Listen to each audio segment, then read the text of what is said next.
vision ko is nakakalungkot at nakakatakot. Kinakabahan ako medyo doon habang nagbi-vision kasi hindi maganda yung vision ko doon.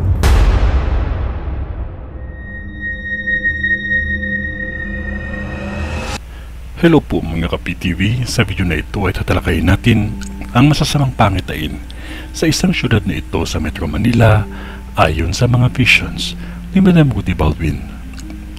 Pero kung ikaw hindi pa nakasubscribe sa aking channel, baka naman.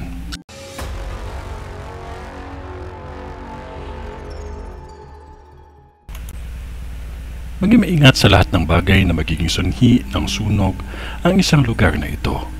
Pareho itong malaking sunog at 3 sunog ang magaganap pa lamang. Mga residente dito, napakalaki at napakalawak ang apoy na dulot ng sunog na ito. Sa katunayan, umabot ito ng ilang alarma. Ang isang sunog ay hindi ito kalayuan sa train station. Ang isa pang sunog ay hindi ito kalayuan sa ospital medikal. At ang isa, malapit lang ito sa school. May nakakita akong sunod-sunod na krimen at aksidente na magaganap pa lamang sa syudad na ito.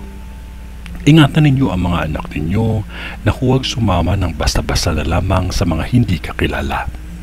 Ingatan din lalo na sa mga aksidente na mangyayari pa lamang.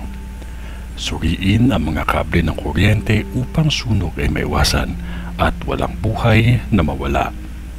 Mga residente dito, huwag po ninyong masamain ang ipinakita sa akin. Ito ay babala upang makapag-ingat tayong lahat. May 4 na pangyayari na may buhay na nawala ng dahil sa kuryente. Maging maingat at manalangin. May masusunog din na simbahan sa syudad na ito. Maging maingat ang lahat.